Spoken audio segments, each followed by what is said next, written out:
in the arms of Americans so we can get economic relief to families facing eviction or food insecurity, and so we can help reopen schools safely. We're encouraged that both Speaker Pelosi and Majority Leader Schumer are in full agreement about the need to move swiftly on the president's proposal, and the committee markups we'll see throughout the week are evidence of Congress acting on that expeditiously.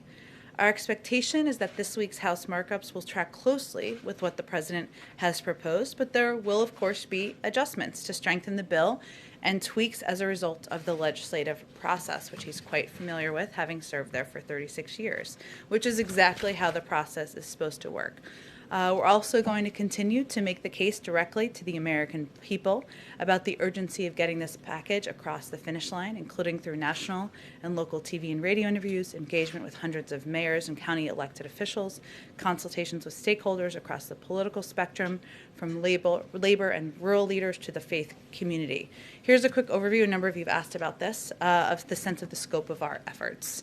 Over a dozen senior administration officials have conducted over 100 national TV, radio, and podcast interviews to discuss the American Rescue Plan. We've done over 30 local TV interviews in states ranging from Nevada to Louisiana to Pennsylvania. In the last week alone, our legislative affairs team had done more than 300 calls with members and staff on the Hill, including 40 calls with Republicans or bipartisan groups. And you can expect that the president will engage throughout the course of this week with a range of stakeholders, including business leaders, mayors and governors. And as we've discussed before, this message is resonating. Poll after poll show a bipartisan majority of the American people in support of the president's plan. A couple of other quick updates for all of you.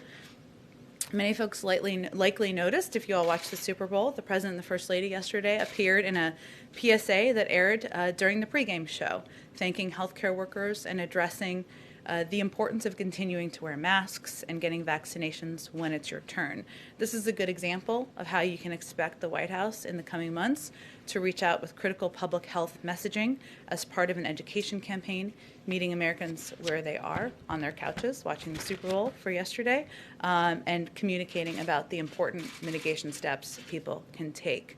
Many of you also know, last night during the Super Bowl, President Biden called service members to thank them for their courage, dedication, and service to our nation.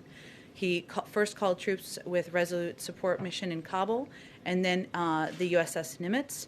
He then shared via ship broadcasts and message to the nearly 5,000 sailors and Marines who comprise the USS Nimitz crew.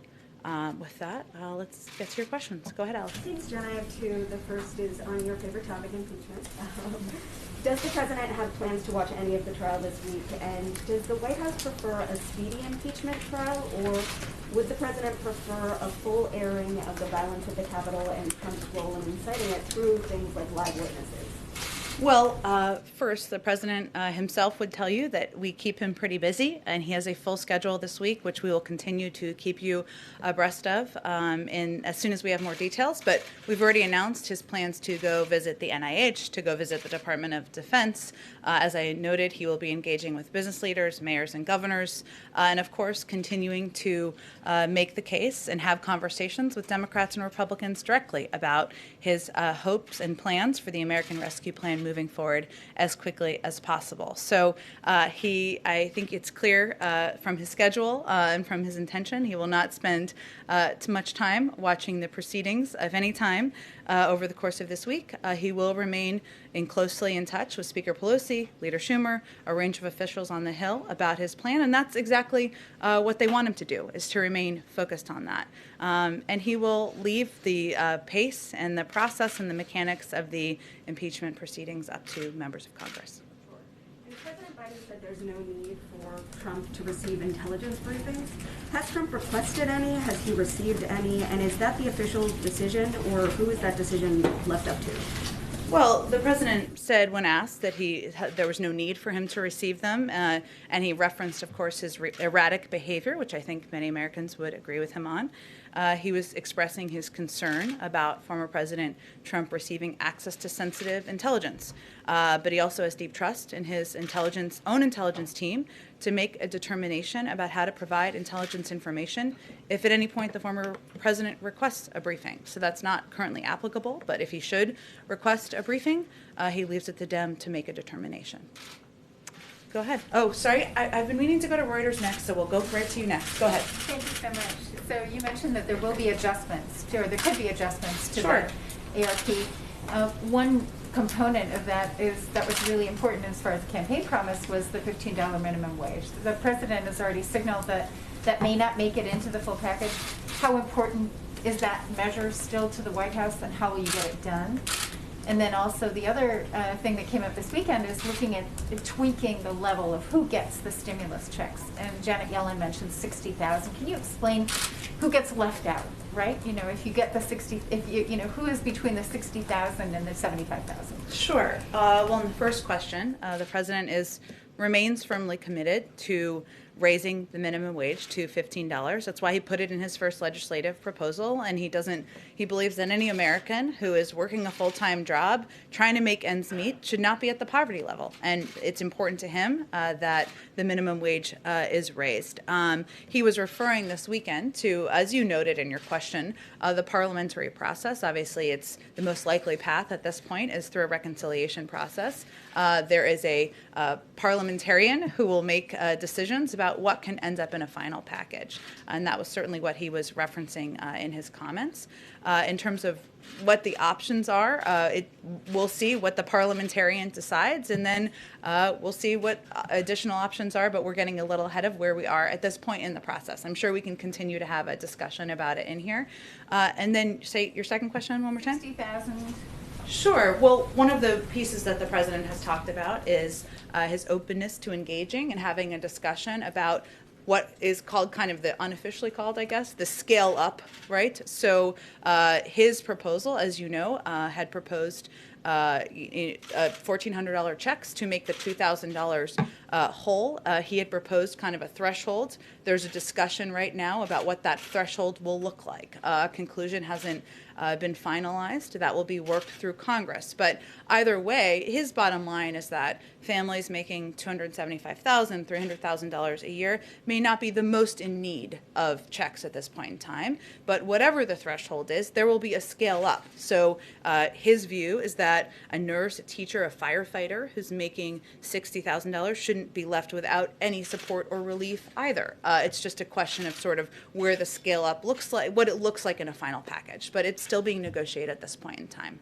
If I could just ask you on the $15, you know, it doesn't make it much harder to get it through if you don't attach it to this COVID relief bill. I mean, does that really, and then the CBO is saying that, in fact, if you did go through with it, that, you know, it would lead to a 0.9% reduction in the number of jobs.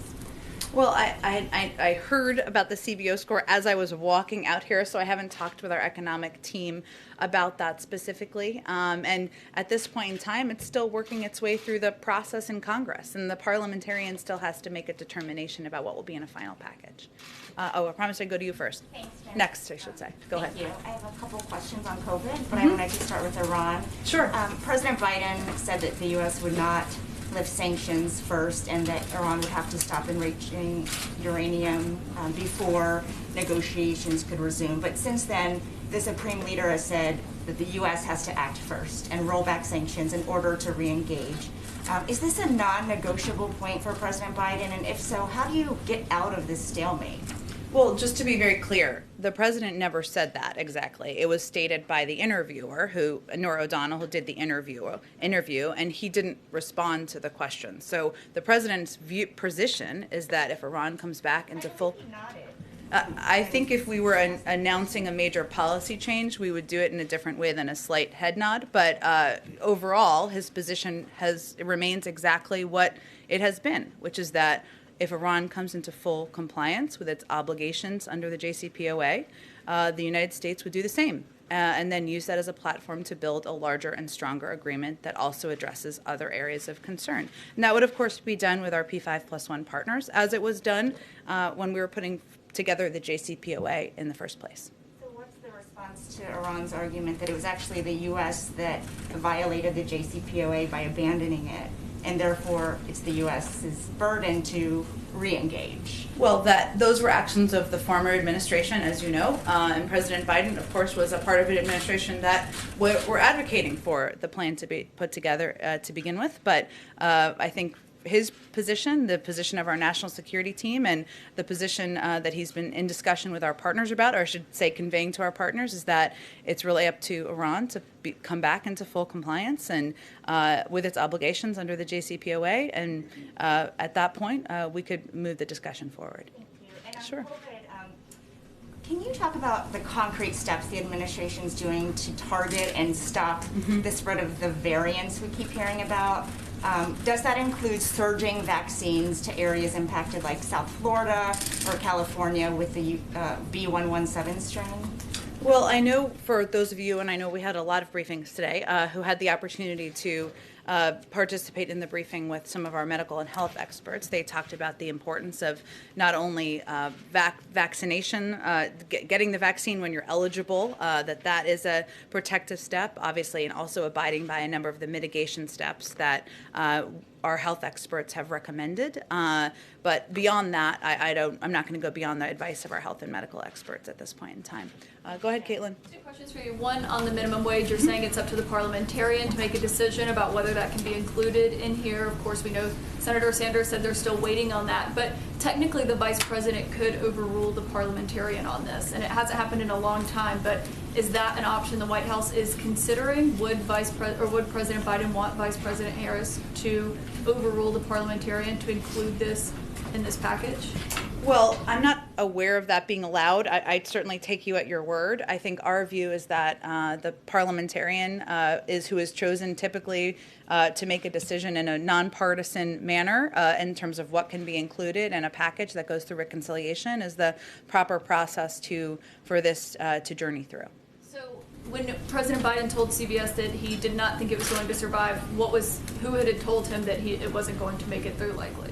Well, the president was in Congress in the Senate for 36 years. Again, it still has not worked its way through the process, and that can take a bit of time, and we certainly defer to the parliamentarian and members of the House and of the Senate, I should say, to give you a better assessment of what the timeline looks like. Okay, I have another question on impeachment, but just to be clear, Sure. So if the parliamentarian says no $15 minimum wage, that's the decision the White House is going with. Well, let's wait and see what they say. And the president remains committed to raising the minimum wage. It's something he talked about on the campaign trail, something he firmly believes in as a person and as a leader, but there hasn't been a determination made at this point in time. Okay, and so on impeachment, the president and the White House has not said either way if he believes that former President Trump should be convicted by the Senate in this trial. But if he doesn't believe that he should get access to intelligence briefings, why can't he say whether or not he should be convicted by the Senate? He's no longer in the Senate. He's retired from the Senate, and he's president of the United States, and his focus is on getting relief to the American people, and that's exactly what he's conveyed publicly, of course, and privately as well, and he'll leave it to his former colleagues in the Senate or members of the Senate to determine the path forward. But doesn't he think that someone, if he believes his behavior is too erratic to get access to intelligence, then doesn't he believe that he should be barred from holding office again? Well, he ran against him because he felt he was unfit for office, and he defeated him, and that's why he's no longer President Trump is no longer president of the United States. So I think his views of the former president are pretty clear, but he's going to leave it to the Senate to see this impeachment proceedings through. Go ahead. Just to follow up on that question, will the president commit to giving his view once all the evidence is heard in the impeachment trial? And then secondly, a question on Myanmar. What is the U.S. doing to perhaps accelerate some of the action we're seeing over the weekend with protests? And secondly, how concerned is the U.S. about China, which has not stepped in forcefully and is not calling it a coup? Sure. The our national security team has been in touch with a number of our partners and allies. We were outspoken quite quickly in the days following the coup, and we designated it a coup very quickly. In terms of what actions we're taking, there are considerations that are underway or policy processes that are underway on our national security team as we speak. I don't have an update on that today, but when we do, we'll certainly make you all abreast of that. And certainly we are concerned about China's absence from the conversation and lack of a vocal role here. On the first question, the president was asked about this morning, and he made pretty clear he wasn't planning to speak to it. So again, he's no longer in the Senate, and we put out a statement at the conclusion of the House proceedings. I certainly would consider doing that at the conclusion of the Senate, but I don't expect that he's going to be, posturing or commenting on this through the course of the week. Go ahead. Thank you, Jen. I do have a question on COVID, but first on energy. When is it that the Biden administration is going to let the thousands of fossil fuel industry workers, whether it's pipeline workers or construction workers, who are either out of work or will soon be out of work because of a Biden EO, when it is and where it is that they can go for their green job? And that is something the administration has promised. There is now a gap. So I'm just curious when that happens, when those people can count on that.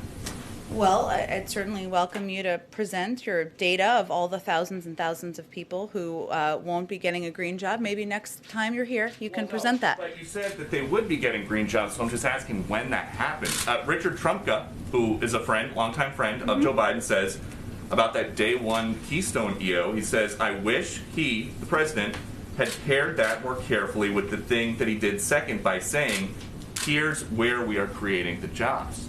So there's partial evidence from Richard Trumka. Well, you didn't include all of his interview. Would you like to include the rest? So how about this? The Laborers International Union of North America said the Keystone decision will cost 1,000 existing union jobs and 10,000 projected construction jobs. Well, what Mr. Trumka also indicated in the same interview was that President Biden has proposed a climate plan with transformative investments in infrastructure and laid out a plan that will not only create millions of good union jobs, but also help tackle the climate crisis. And as the president has indicated when he gave his primetime address to talk about the American Rescue Plan, he talked about his plans to also put forward a jobs plan in the weeks or months following. And he has every plan to do exactly that. But there are people living paycheck to paycheck. There are now people out of jobs once the Keystone Pipeline stopped construction. It's been 12 days since Gina McCarthy and John Kerry were here, and it's been 19 days since that EO. So what are these people who need money now? When do they get their green job?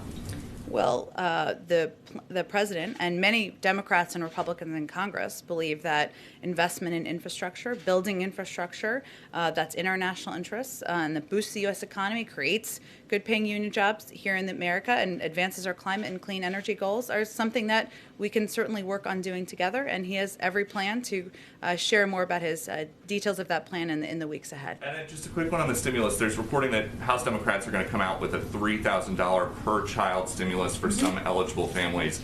Is that something that the White House supports making a permanent benefit? Well, the president talked about this a bit on the campaign trail and the importance of child tax credits to help working families ensure they can make ends meet. This proposal is emergency funding, as I understand it. It's a central priority of his first legislative proposal to cut child poverty in half this year. And that's why he included a child tax credit in the American Rescue Plan. But that's, again, emergency funding and something that will help people get through this period of time. Okay, go ahead. So to follow up Peter's question, Sure. What's this White House's stance on a universal basic income? This idea of the government giving out regular checks on a routine basis to Americans who might need it. I know that's been proposed by a number of people, including some on the presidential campaign trail. I don't have anything more for you on it. I'm happy to check with our economic team if that's something that they're looking at all. As a corollary to it, do you agree with the need that many on the Hill, and not just Democrats, are expressing that there ought to be these enormous, well, no, I won't say enormous, but $3,000 or $4,000 per child checks for families right now?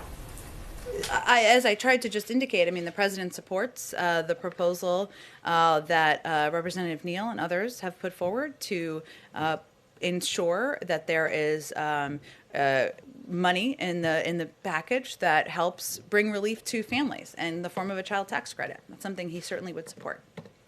Go ahead. Thanks, and I have two questions. One of the other things that Secretary Yellen said yesterday is that the president is open to a mandate on family leave and child care. Is there a timetable on that? I don't have any more details or a timetable for you. Certainly, as a father himself, this is an issue that he has spoken about in the past, but I don't have any more details at this point in time. And also, yesterday, did the president or did the White House have any concern about what we all saw on TV from Tampa about the thousands of people out celebrating and without masks? Any concern there? Certainly. I mean, the president, I haven't spoken with him specifically about the events of this weekend, but, you know, he did a PSA yesterday with Dr. Biden making clear that social distancing, that mask wearing, that getting the vaccine when you have the opportunity to get the vaccine are vital steps to keeping more Americans safe and saving more lives. And certainly we know the Super Bowl looked not like different from what it has in the past, and he also conveyed that he's hopeful that next year will be a moment where everybody can celebrate and party. But he is, of course, concerned when there are pictures and photos, we all are, that show many people without masks in close distance with one another at the height of a pandemic. Go ahead. John, I have two questions. First, President Biden said in the CBS interview that he hasn't spoken to President Xi yet because he hadn't had an occasion to talk to him. There's no reason not to call him. But has there been, is it actually part of the strategy to not call him yet and to hold off on that in hopes of kind of sending a message to China that you know, President Biden is not going to, you know, try to work, you know, really hard to curry favor? Is there something happening there? Well, part of our strategy is to consult closely with our partners and allies, and you saw we did readouts of these calls over the past week or so that the president spoke with the Prime Minister of Japan, he spoke with the Prime Minister of South Korea, he spoke with the Prime Minister of Australia. And China was, of course, an important topic of conversation during those conversations. He also discussed China in calls with his European allies thus far. So part of our strategy is certainly engaging with partners in the region and allies and doing those calls and engagements first, and also having consultations with Democrats and Republicans on Capitol Hill.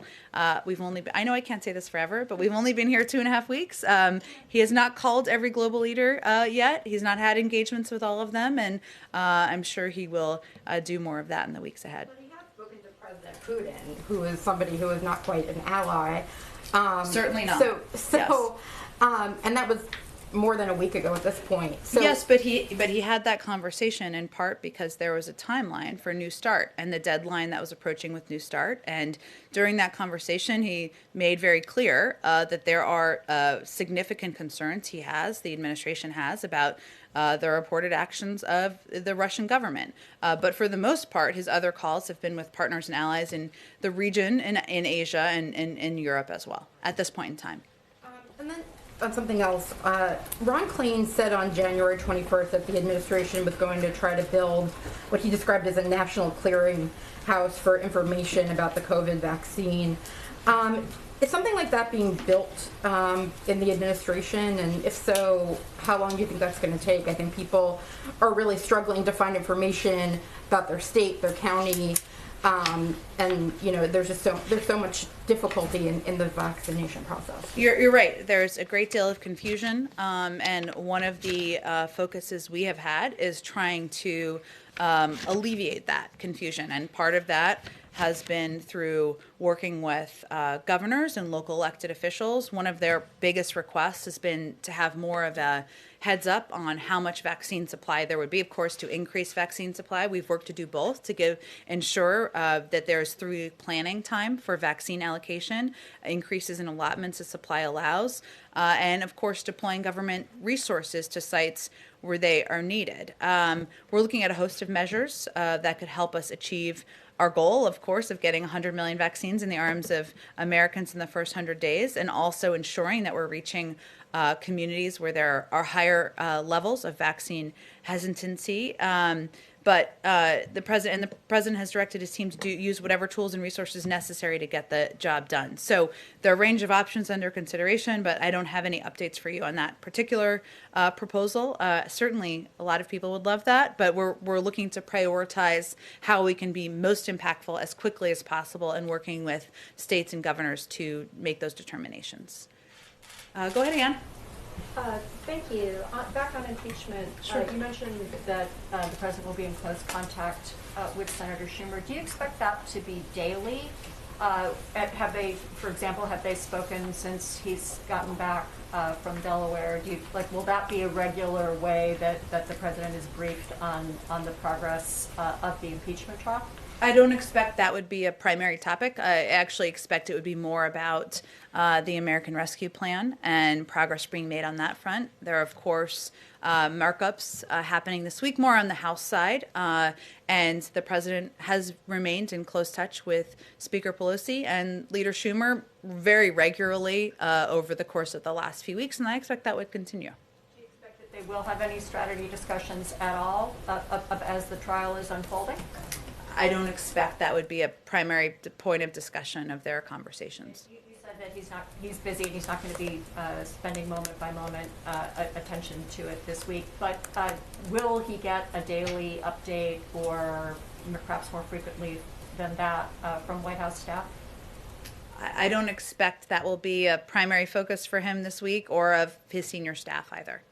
I have a foreign policy question. Sure. Following on Lucy's question about Iran. When the president ruled out dropping U.S. sanctions, immediately he didn't then go on and talk about some of the other strategies that are out there, including, for example, that the United States might drop its objections to Iran receiving an IMF loan, COVID-related IMF loan. There are a couple other ideas that would allow Iran to get some economic benefit that would not be sanctions, and maybe grease the wheel for negotiations. Does the president have a view on those strategies, and were they part of the discussion at the principals meeting on Friday? I'm not going to read out a principals meeting, which was primarily focused on a range of issues in the Middle East. Of course, Iran was a topic of discussion, or was expected to be a topic of discussion. I think during the interview, the president was asked about whether he would roll back sanctions, and he conveyed no, that the ball is in Iran's court. It wasn't a more extensive conversation than that during the interview, and that's long been his position. So that really is the next step in terms of engagement with Iran from here. Ruling it out necessarily, that there might be other ways to sort of help Iran get back to the table that would be short of dropping U.S. sanctions? Well, again, I think his view is that the ball is in Iran's court to come back into full compliance with the JCPOA, and that would be the basis for the United States doing the same, and then using that as a platform to build a longer and stronger agreement. But that is really the next step, in his view, in the process. I have one more very quickly on the post office, if I could. On-time first-class mail delivery dropped to 38% in December of this year from 92% the year before. Does the president have a view on whether the Postmaster General should keep his job, and if he would like to see the Postmaster General removed, would he move to change the makeup of the governing board that could make that happen? Well, as I understand it, there are a number of openings right now on the governing board of the post office, or vacancies, I should say, that would, of course, work their way through a personnel process. I don't think I have anything more on this for you, but I can follow up with our team and see what more we can report out. Go ahead.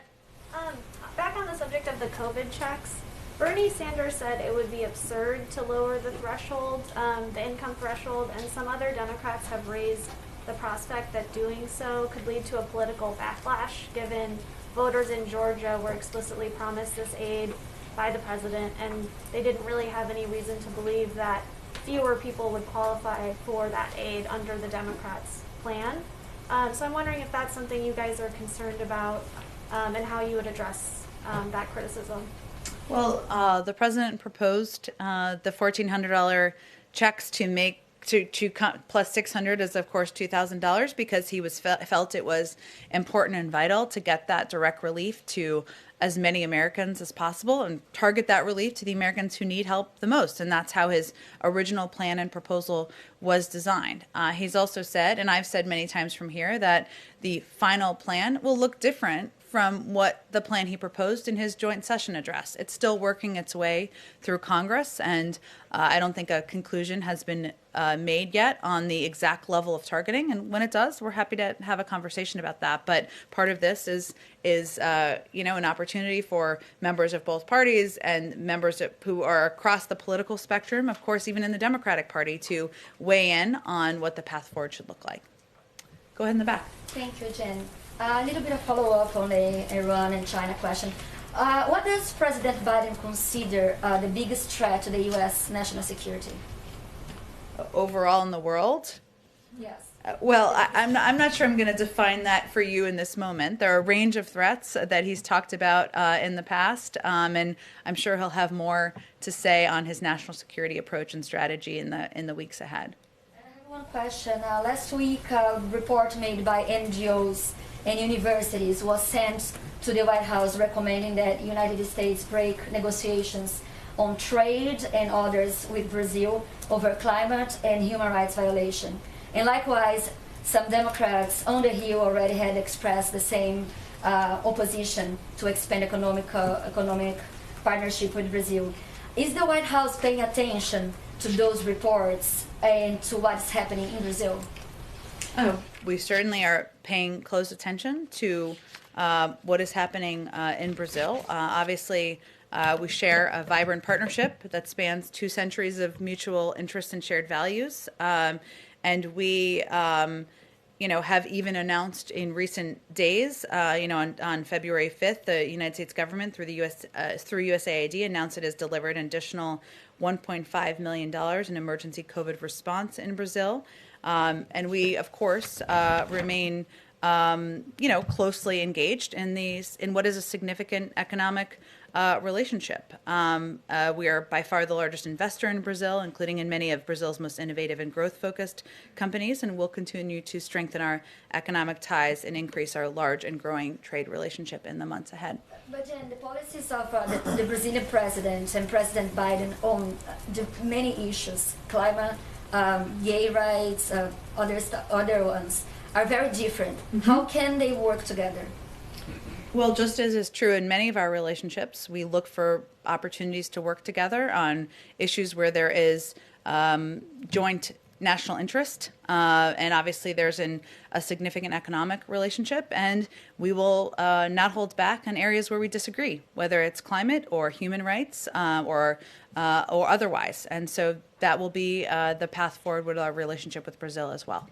Go ahead, Yamiche. Thanks so much. A few questions. The first is, what should Americans take away from the fact that President Biden campaigned on unity, talked about unity, got into office, about 2 weeks in, has decided, all but decided it seems, to go with a process where Democrats can pass a $1.9 trillion plan without the support of Republicans? I know that there are Republicans across the country that the White House is pointing to saying they support this bill, but there is the fact that Democrats don't have to have Republican support in Congress for this bill, and the president is seemingly supporting that process. So I'm wondering what people should take away from that, and will that definition of bipartisanship be the one that is going forward with this White House? Well, the president ran on unifying the country, not on creating one political party. But I will note that 16 of the last 21 reconciliation bills that have gone through Congress have been bipartisan.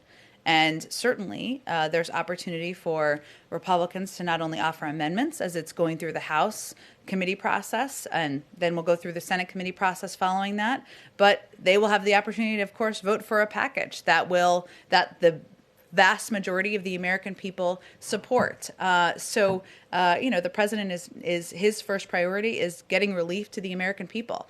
But the vast majority of the public, Democrats, Republicans, independents, are with him in that effort. There's a long history of bipartisan support for reconciliation bills, a parliamentary process. Again, I don't think the American people are particularly worried about how the direct relief gets into their hands. And that if that's the process that it moves forward through, which seems likely at this point, the president would certainly support that.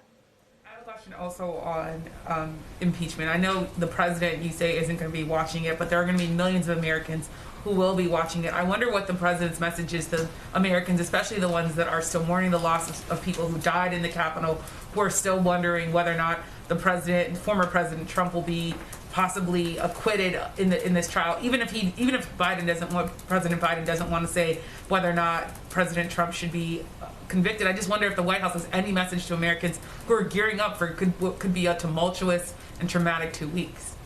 Well, the president's focus is on delivering what those millions and millions and millions of Americans care deeply about, which is getting the pandemic under control, putting millions of Americans back to work, getting vaccines in the arms of Americans, reopening schools. And he has been clear that he views the events of January 6th as a horrific attack on our democracy. He put out a statement. We put out a statement from him, I should say, when the House voted.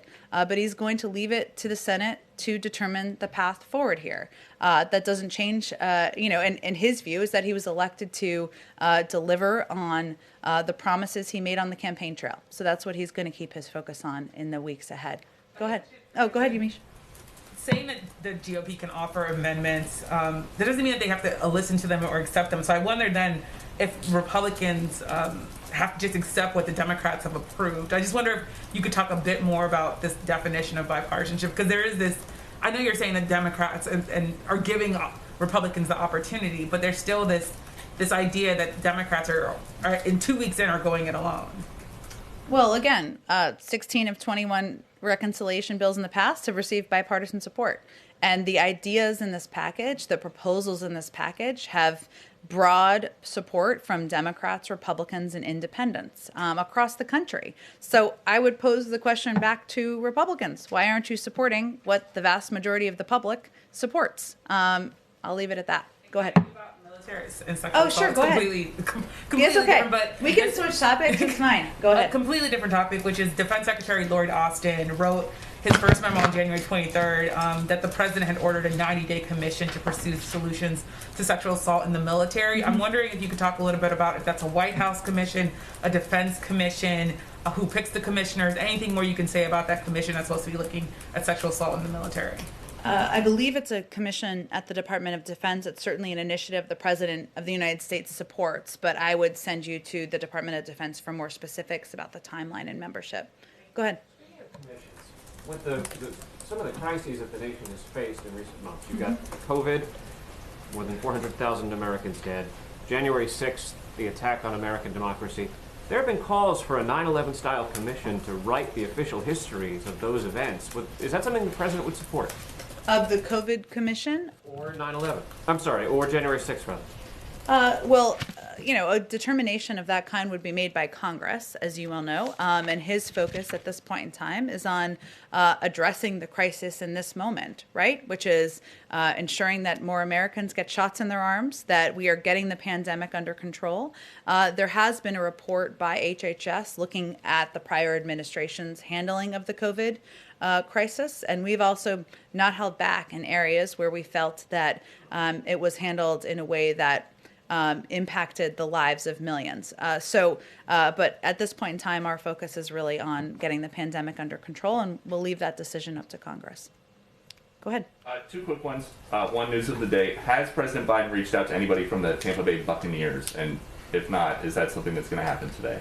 It's very exciting, the outcome of the Super Bowl, I guess, if you're a fan of the Buccaneers. But we will be inviting, I don't have an update for if it's happened yet, but I do have an update that we look forward to inviting the Buccaneers as well as the 2020 NBA champions, the Lakers, to the White House when it is COVID safe. But I don't know when that will take place yet. Thank you. And on immigration, there's some new reporting that ICE is going to get some new guidance to no longer focus on deporting illegal immigrants who have been convicted of DUI, simple assault, solicitation, drug-based crimes, among other things.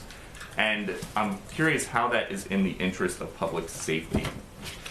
Well, first, it's guidelines that would be put out by the Department of Homeland Security, and I'd certainly send you them. They have a confirmed secretary now, but the priority for the enforcement of immigration laws will be on those who are posing a national security threat, of course, a public safety threat, and on recent arrivals. Nobody is saying that DUIs or assault are acceptable behavior, and those arrested for such activity should be tried and sentenced as appropriate by local law enforcement. But we're talking about the prioritization of who is going to be deported from the country. And more broadly, would this be what Biden was talking about in the debate where he said in the Obama administration they didn't do enough to reform the immigration system because he was just vice president, but that if he was president, things would change? Is this the kind of change that he was talking about?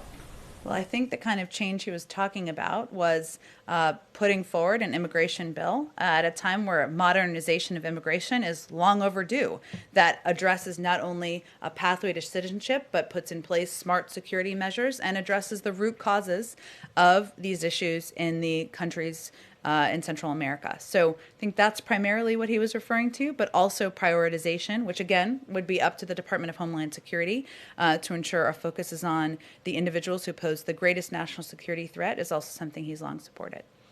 Go ahead, Caitlin. Sorry. You seem to be saying this, but I just wanted it to be clear. Yeah. Former President Trump has not requested any intelligence briefings, right?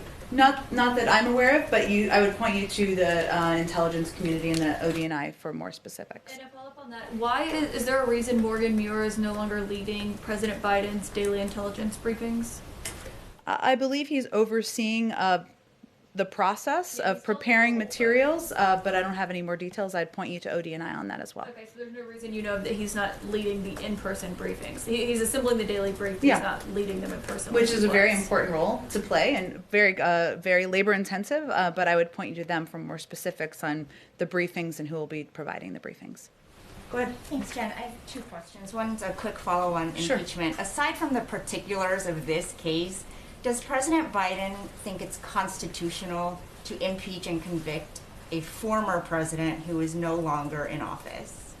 I'm just not going to have any more for you on weighing in on impeachment. I appreciate it's a big story, but our focus is on the American Rescue Plan and delivering for the American people. Got it. I do have a COVID crisis related question. Go ahead. Because the attacks in the Asian American community continue to rise, and over the weekend there were some videos that went viral because elderly Asian Americans were really attacked and in a way that is difficult to watch. And I wonder, other than the presidential memorandum, is President Biden going to take any further actions to address this problem, and has he seen the videos?